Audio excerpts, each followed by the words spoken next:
Всем привет! Это я, Лиля, и сегодняшний рассказ из Библии называется «Распространяя Слово».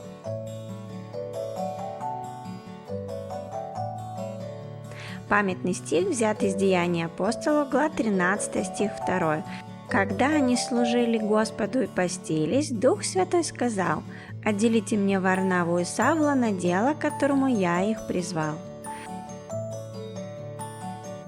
Главная мысль – Бог посылает нас, как посланников своей благодати.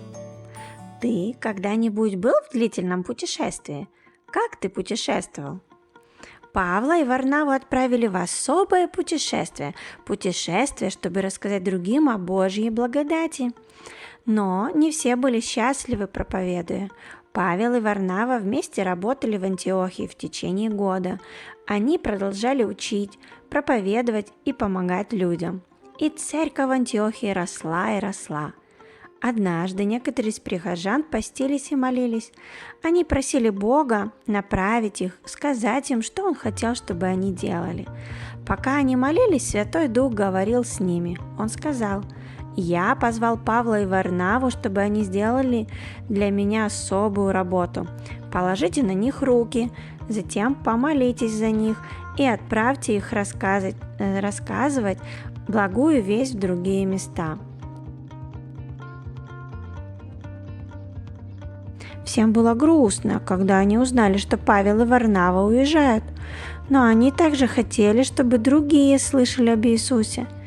Так верующие Антиохии постились и молились. Затем они собрались на особое молитвенное собрание.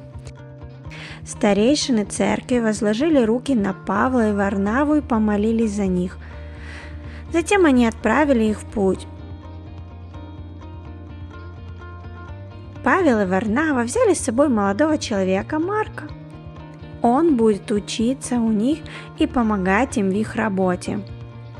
И они троем сели в лодку в порту Саламина и отплыли на Кипр. Они путешествовали по острову, останавливаясь у всех еврейских синагог и обучая всех, кто их слушал. Вскоре они перебрались в Пафос, на другой стороне острова. Там они встретили колдуна и лжепророка по имени Бар-Иисус или Елима. Он был важным человеком и одним из помощников римского проконсула. Кипр не был огромным островом, поэтому новости о незнакомцах распространялись быстро. Вскоре проконсул узнал о Павле и его товарищах. Ему было любопытно услышать Слово Божье. Елима это совсем не обрадовало. Он боялся, что потеряет влияние на проконсула, поэтому он попытался настроить проконсула против Павла и его друзей. Но Святой Дух показал Павлу, что происходит. Вдруг Павел повернулся и посмотрел прямо на Елима.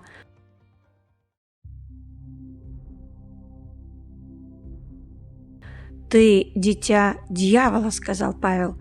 «Ты враг всего правильного, ты полон уловок и способов обмануть людей. Ты никогда не перестанешь пытаться поставить препятствия на пути Господа. Из-за своих действий ты на какое-то время ослепнешь. Ты не сможешь увидеть свет солнца».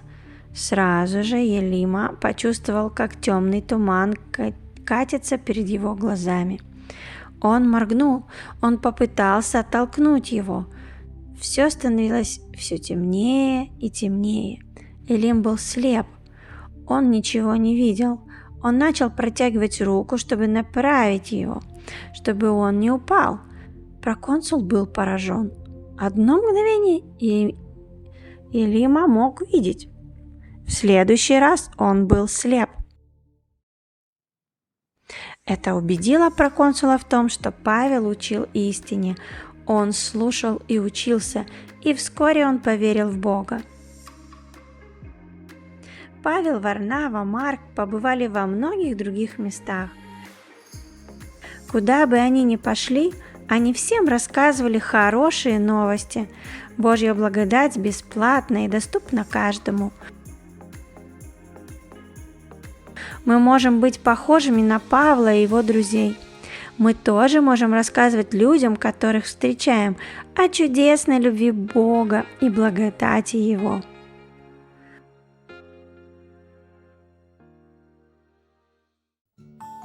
Создано и продюсировано Фалву Фаулером. Текст прочитала Лиля Игнатюк.